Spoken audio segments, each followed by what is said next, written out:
बता दें अश्विनी चौबे ने भी उदयनिधि स्टालिन के बयान पर हमला बोला और कहा है कि मति भ्रष्ट हो गई है। उदयनिधि स्टालिन की इस वक्त की बड़ी खबर आपको बता रहे हैं, जिस तरह से उदयनिधि स्टालिन ने सनातन धर्म को लेकर सवाल खड़े किए, उसको लेकर तमाम जो नेता INDIA पर हमला कर रहे हैं। और अब अश्विनी चौबे ने कहा है कि सनातन को नष्ट करने वाले नष्ट हो गए।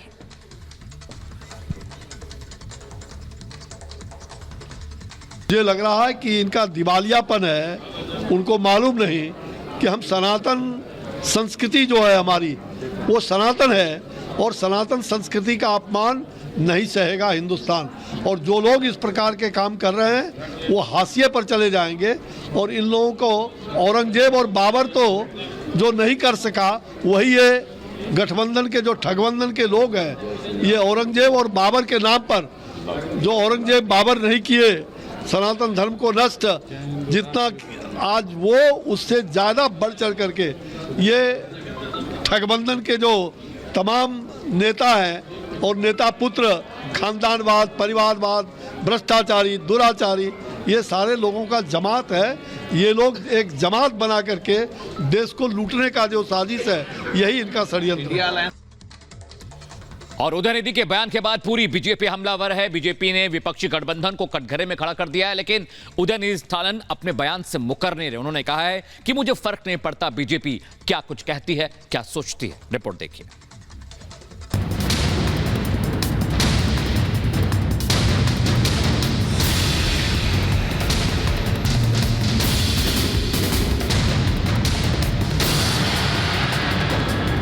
उदयनिधि स्टालिन के बयान पर सियासत तेज हो गई है। बीजेपी जहां इस मामले पर पूरे विपक्षी गठबंधन को कटघरे में खड़ा कर रही है, तो डीएम के नेता उदयनिधि स्टालिन इस मामले पर झुकने को तैयार नहीं दिख रहे हैं। सनातन के अपमान पर संग्राम।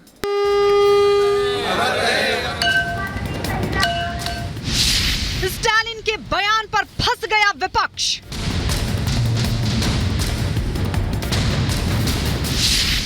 विपक्षी गठबंधन पर बीजेपी का प्रहार।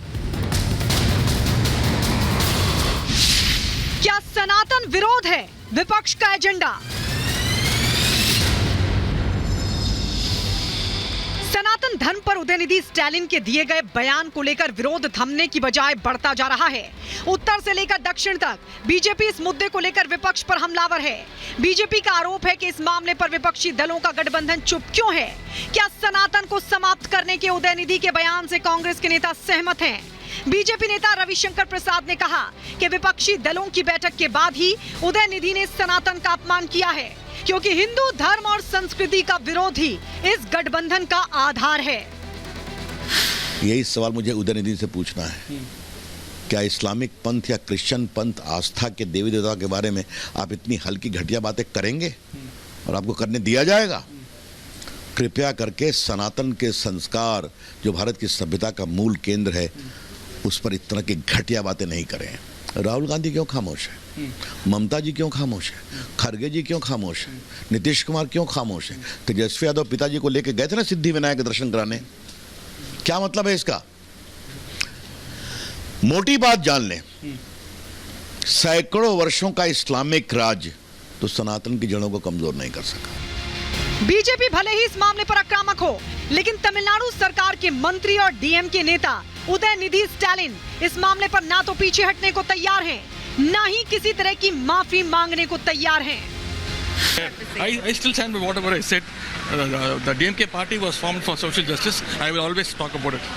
I will always talk about what are the defects of the Sanatana. I never called for genocide. Do you have any proof? My speech is there on online on YouTube. It's there. So please don't twist the issue.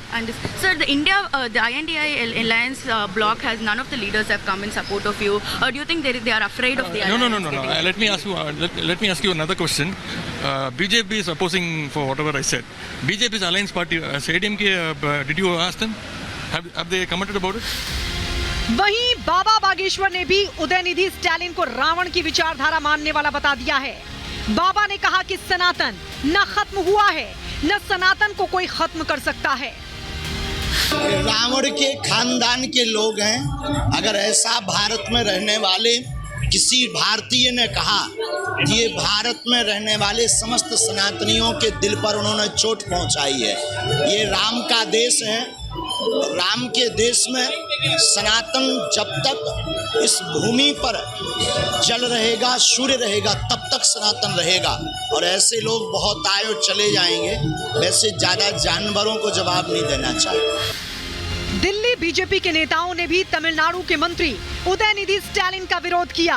Delhi में मौजूद Tamil Nadu house पहुंचकर Delhi BJP अध्यक्ष वीरेंद्र सचदेवा और BJP सांसदों ने ज्ञापन सौंपा। इन नेताओं ने उदयनिधि से माफी मांगने की मांग की। उदयनिधि स्टालिन के बयान से सहमत हैं या नहीं है, ये जवाब अरविंद केजरीवाल को देना होगा। स्टालिन ने सोशल मीडिया काफ़ी ज़्यादा जो पोस्ट की है उसने कहा है कि मैं कानूनी कार्रवाई से सहमत हूँ और आगे भी जो है ये भगवत धमकी से डरने वाला नहीं है। वो अपनी फेस सेविंग के लिए जो कह रहे करने दीजिए। इसमें जो कानूनी कार्रवाई करनी है वो भी करेंगे, लेकिन उदयनिधि स्टालिन इस घिनौनी टिप्पणी के लिए देश की जनता तुम्हें माफ़ नहीं करेगी। हम इसमें कानूनी रास्ता अख्तियार कर रहे हैं। हमने ज्ञापन दिया है तमिलनाडु हाउस पे और हम मांग करते हैं कि माफ़ी मांगिए, इस बयान को वापस लीजिए, देश के सर्वधर्म समभाव को मत बिगाड़िए। लेकिन अगर इसके बाद भी नहीं मानेंगे तो संवैधानिक रास्ते हैं, हम उस संवैधानिक रास्ते पे चलेंगे। हमें इसमें एक बहुत बड़ी साजिश की बू आ रही है। जिस समय ये बयान दिया गया है उस समय देश में G20 का बड़ा समिट है और जिसने बयान दिया वो पूरी तरह से लिखा हुआ बयान है। दूसरी तरफ भले ही विपक्ष के अधिकतर नेता इस मामले पर चुप्पी साध रहे हैं, लेकिन आम आदमी पार्टी के नेता इस मामले में सफाई देने के लिए सामने आ गए। केंद्रीय मंत्री अनुराग ठाकुर ने कहा कि सनातन को कोई मिटा नहीं सकता है, तो आपके सांसद संजय सिंह ने कहा कि लोगों को बीजेपी से हिंदुत्व समझने की जरूरत नहीं है। तुम और तुम्हारे मित्र रहे ना रहे, सनातन था, सनातन है और सनातन रहेगा। ये बार बार प्रयास घमंडिया गठबंधन के एक के बाद दूसरे नेता ने किया है हिंदुओं पर वार करने का, चाहे वो शब्दों से हो, बम से हो या उनको कुचलने की बात हो। रामनामी का जुलूस अगर बंगाल में निकलता है तो बम और गोली चलाई जाती है। बिहार में रामायण पर और मां सीता पर अपशब्द कहने वाले और यूपी में ये घमंडिया गठबंधन के नेता नहीं थकते। हिंदू आतंकवाद कहने की होड़ कांग्रेस में एक के बाद दूसरे नेता की लगी है। आखिर इनकी मंशा और मानसिकता क्या है? किसी व्यक्ति ने उतना अपमान नहीं किया जितना भाजपाइयों ने किया है। तो हिंदू धर्म क्या है वो कम से कम अमित शाह और भाजपाइयों से नहीं सीखना है। हम लोग हिंदू धर्म को मानते हैं और हिंदू धर्म का संदेश है वसुदेव कुटुंबकम। हिंदू धर्म का संदेश है रामचरितमानस की चौपाई है सब नर करहीं परस्पर प्रीति। ये हमारा संदेश है। अमित शाह से थोड़ी सीखना है हिंदू धर्म। बिहार में भी सनातन का अपमान एक अहम मुद्दा बनता जा रहा है। पटना में उदयनिधि स्टालिन के विवादित बयान के खिलाफ बीजेपी कार्यकर्ताओं ने हनुमान मंदिर के पास विरोध प्रदर्शन किया। बीजेपी नेताओं ने कहा कि अगर स्टालिन माफी नहीं मांगेंगे उनके खिलाफ कोर्ट में केस दर्ज किया जाएगा। बिहार के बीजेपी नेताओं ने इस मामले पर नीतीश और लालू से जवाब मांगा है। बम्बई में INDA का मीटिंग करने के बाद क्या आपने अपने एजेंडा को स्पोक्स पर्सन स्टालिन के बेटे के मुंह से कहवा रहे हैं? क्या भारत के सनातन को खत्म करने का, बिहार के सनातन को खत्म करने का अगर ये साजिश है, मैं भी चुनौती को स्वीकार करता हूं। लालू जी, नीतीश जी, आपको जवाब देना होगा कि हिंदुओं को आप जात में बांट करके चाहते हैं कि मैं सनातन को समाप्त करूं, ये संभव नहीं है। में जितने लोग हैं इस देश से सनातन धर्म को खत्म करने का प्रयास कर रहे हैं और तुष्टीकरण कर रहे हैं। उदयनिधि स्टालिन के खिलाफ ना राजद बोलती है, ना जनता दल यूनाइटेड बोलती है, ना कांग्रेस बोलती है। क्या ये लोग कसम खा लिए हैं कि हम सनातन धर्म को समाप्त करके ही छोड़ेंगे? लेकिन सनातन धर्म को खत्म करने वाला बयान यदि स्टालिन के माध्यम से आया तो क्या घमंडिया गठबंधन के लोगों के द्वारा इसका विरोध करेंगे कि नहीं करेंगे, यह स्पष्ट तौर पर नीतीश कुमार जी को बताना चाहिए। आपको बता दें, उदयनिधि स्टालिन डीएम के चीफ और तमिलनाडु के सीएम एमके स्टालिन के बेटे हैं। उदयनिधि ने सनातन के खिलाफ बेहद विवादित बयान दिया है। इस मामले पर तूल पकड़ने के बाद उन्होंने माफी मांगने से इनकार कर दिया है। हालांकि बीजेपी भी इस मामले पर उन्हें माफ करने के मूड में नहीं है।